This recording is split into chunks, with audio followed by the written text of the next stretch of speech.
Assalamualaikum warahmatullahi wabarakatuh. Perkenalkan, saya Resya Cindra Safitri, NIM H02180552, Program Studi Ilmu Tanah Fakultas Pertanian Universitas 11 Maret. Di sini saya akan mempresentasikan proposal penelitian saya sebagai tugas penyajian ilmiah dengan judul Analisis Kerentanan Air Tanah pada Lahan Kars dengan metode APLIS di Kabupaten Pacitan. Yang pertama, pendahuluan. Ada latar belakang, rumusan masalah, tujuan, dan manfaat. Untuk latar belakangnya, geomorfologi lahan kars didominasi oleh batuan gamping yang mengandung kalsium karbonat. Kars merupakan wilayah dengan hidrologi unik dan terbentuk dari kombinasi antara tingginya pelarutan batuan dengan porositas yang berkembang baik, menurut Cahyani Ayu Tias dan Prabawa 2013. Selanjutnya, sumber daya air tanah pada lahan kars mudah mengalami pencemaran. Pencemaran ini disebabkan karena sifat batuan karbonat yang mudah meloloskan air. Selain itu, lorong-lorong hasil proses pelarutan yang dihasilkan pada batuan gamping yang terkartifikasi dengan baik sehingga permeabilitasnya tinggi, menurut Urianta 2019. Jumlah air bersih di Kabupaten Pacitan untuk kebutuhan penduduk selama ini terbatas, terutama pada musim kemarau, sehingga tingkat kerentanan air belum diketahui, sehingga diperlukan pemetaan zona kerentanan air tanah yang dapat dijadikan dasar zona perlindungan air tanah.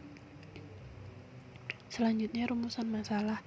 Yang pertama yaitu bagaimana kondisi dan kerentanan air tanah pada lahan kars Kabupaten Pacitan. Yang kedua, bagaimana rekomendasi konservasi untuk menjaga kuantitas air tanah pada lahan kars Kabupaten Pacitan. Selanjutnya, tujuan. Yang pertama yaitu mengetahui kondisi kerentanan air tanah dan kelas kerentanan air tanah pada lahan kars Kabupaten Pacitan. Yang kedua, mengetahui rekomendasi konservasi yang tepat untuk menjaga kuantitas air tanah pada lahan kars Kabupaten Pacitan. Manfaatnya yaitu memberikan dasar pemikiran bagi pemerintah dalam pertimbangan pengambilan menentukan zona perlindungan air tanah di Kabupaten Pacitan. Selanjutnya, tinjauan pustaka. Yang pertama yaitu mengenai kondisi wilayah Kabupaten Pacitan. Secara astronomis, Pacitan terletak antara 7 derajat 92 menit hingga 8 derajat 29 menit lintang selatan dan 110 derajat 90 menit hingga 111 derajat 43 menit bujur timur. Ini menurut BPS 2020. Untuk luas wilayah Kabupaten Pacitan sendiri ada 1.389,87 km persegi atau 138.987,16 hektar. Sedangkan untuk luas lahan kars Kabupaten Pacitan sendiri ada 29.959,332 hektar. Lahan kars wilayah Pacitan sendiri terdiri dari 8 kecamatan, yaitu ada Kecamatan Punung, Pringkuku, Donorojo, Pacitan, Kebonagung, Tulakan, Ngadirojo, dan Sudimoro. Selanjutnya, untuk lahan kars. Kars sendiri didefinisikan sebagai medan dengan kondisi hidrologi yang khas sebagai akibat dari batuan yang mudah larut dan mempunyai porositas sekunder yang berkembang baik, menurut Aji et al. 1997. Dalam penzonasian kawasan kars dapat dilakukan dengan pemetaan imbuhan air tanah dan pemetaan kerentanan air tanah, menurut Irianto et al. 2021. Selanjutnya, air tanah. Air tanah merupakan air yang terletak pada lapisan tanah paling bawah di bawah tanah yang jenuh air, menurut Cahyadi 2019. Yang kedua, ada atau tidaknya air tanah dipengaruhi oleh perkembangan dan sifat-sifat geologi, kondisi batas formasi, maupun aktivitas manusia dan juga kondisi lingkungan, menurut Widyastuti et al. 2016. Masalah air tanah sendiri pada musim kemarau terletak pada aksesnya, dikarenakan air tanah pada lahan kars memiliki kedalaman yang bervariasi antara 50 hingga 100 meter di bawah permukaan tanah. menurut Widya Stuti et al. 2012. Kendala utama untuk mendapatkan air tanah yaitu kurangnya informasi mengenai akuifer seperti penyimpanan air tanah dan juga kondisi pencemaran air tanah, menurut Giovanni et al. 2020. Selanjutnya mengenai kerentanan air tanah. Kerentanan air tanah sendiri merupakan suatu kondisi di mana kontaminan pada suatu posisi tertentu dalam sistem air tanah, menurut Oke dan Fori 2017. Penilaian kerentanan air tanah harus mempertimbangkan parameter dengan tujuan untuk mengelompokkan wilayah yang memiliki sistem air tanah lebih rentan terhadap pencemaran dengan wilayah yang memiliki kerentanan air tanah lebih rendah, menurut Foster et al. 2013. Yang ketiga, batuan gamping terkartisifikasi baik memiliki tingkat kerentanan air tanah sedang. Wilayah dengan batuan napal memiliki tingkat kerentanan air tanah sangat rendah sampai rendah, menurut Cahyadi dan Hartoyo 2011. Selanjutnya, metode APLIS. Metode APLIS sendiri adalah singkatan dari 5 parameter yang digunakan dalam bahasa Spanyol, yaitu altitude atau ketinggian, pendiet atau kemiringan lereng, litologi atau batuan, infiltrasi preferensial atau zona infiltrasi, dan suelo atau tanah, menurut Linggasari et al. 2019.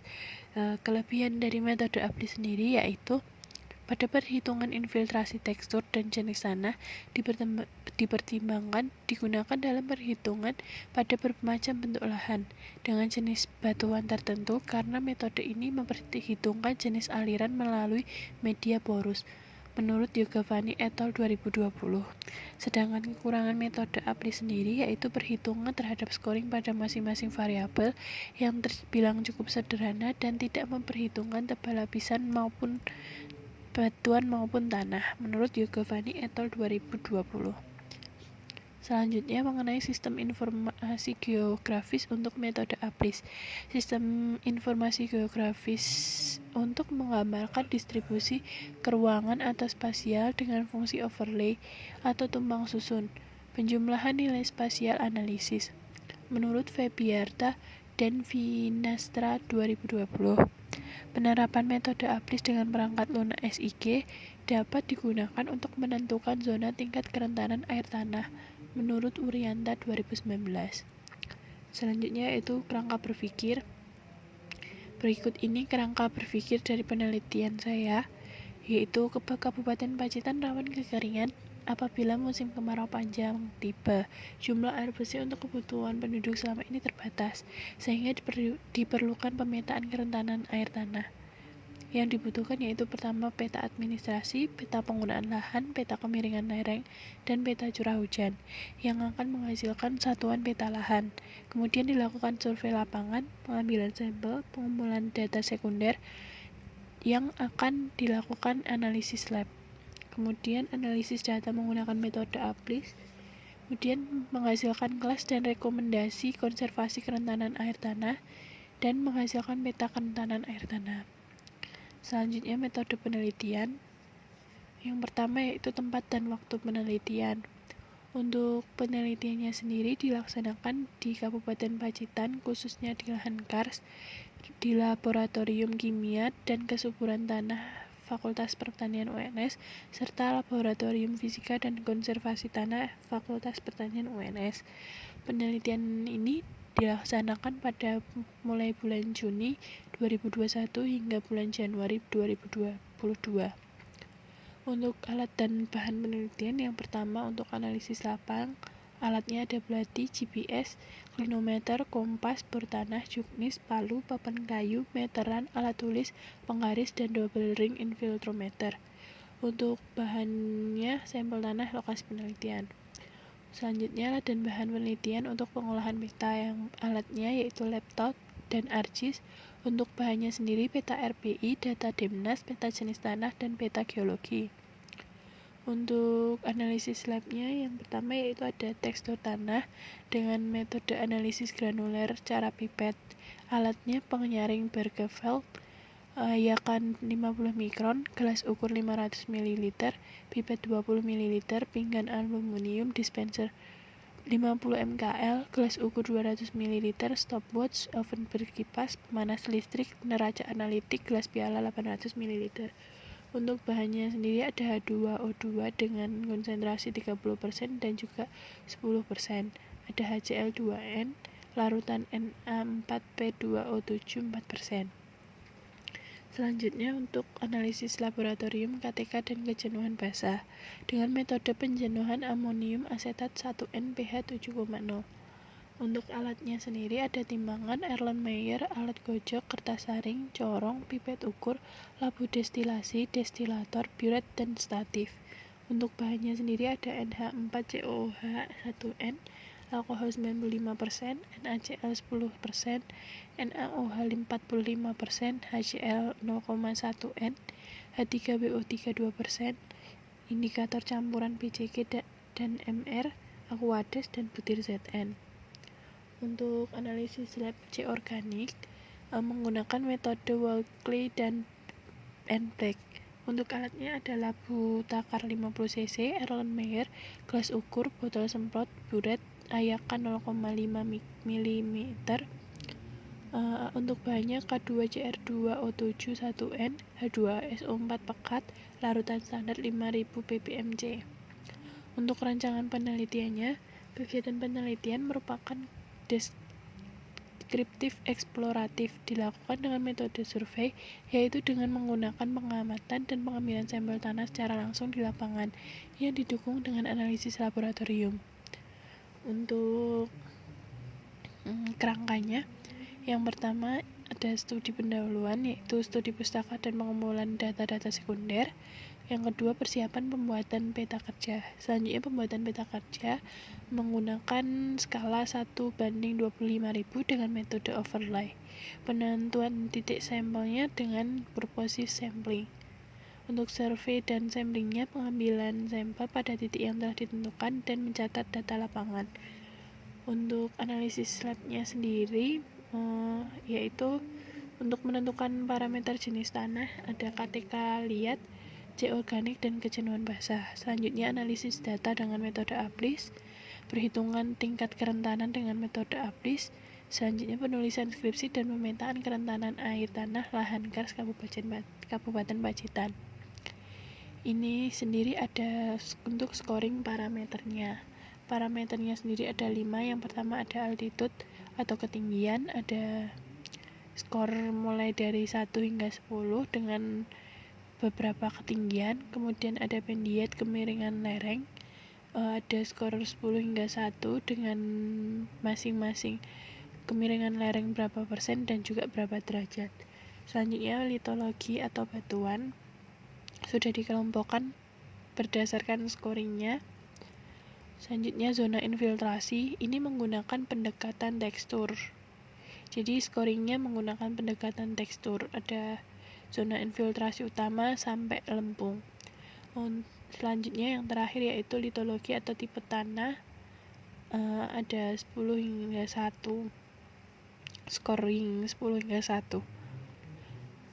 Selanjutnya untuk analisis data ini menggunakan metode APLIS. Kelima parameter APLIS yang telah memiliki nilai dan bobot masing-masing kemudian dilakukan tumbang susun atau overlay menggunakan persamaan berikut ini, yaitu V sama dengan A plus P plus 3L plus 2I plus S dibagi 0,9. Untuk V sendiri yaitu kerentanan, A ketinggian, P kemiringan, L litologi, I zona infiltrasi, dan S jenis tanah. Untuk pengkelasannya ada 5, yaitu sangat rendah, rendah, sedang, tinggi, sangat tinggi. Ini menurut Andreo DKK 2004. Untuk jadwal kegiatannya dimulai bulan Juni hingga Januari, Juni hingga Juli penyusunan proposal, Juli hingga Agustus penyiapan alat dan pembuatan peta kerja, Agustus hingga September survei lapangan, September hingga Oktober analisis laboratorium, Oktober hingga Januari penulisan skripsi, dan Januari insya Allah ujian skripsi. Ini untuk daftar pustaka yang saya gunakan. Sekian presentasi yang dapat saya sampaikan, kurang lebihnya mohon maaf. Wassalamualaikum warahmatullahi wabarakatuh.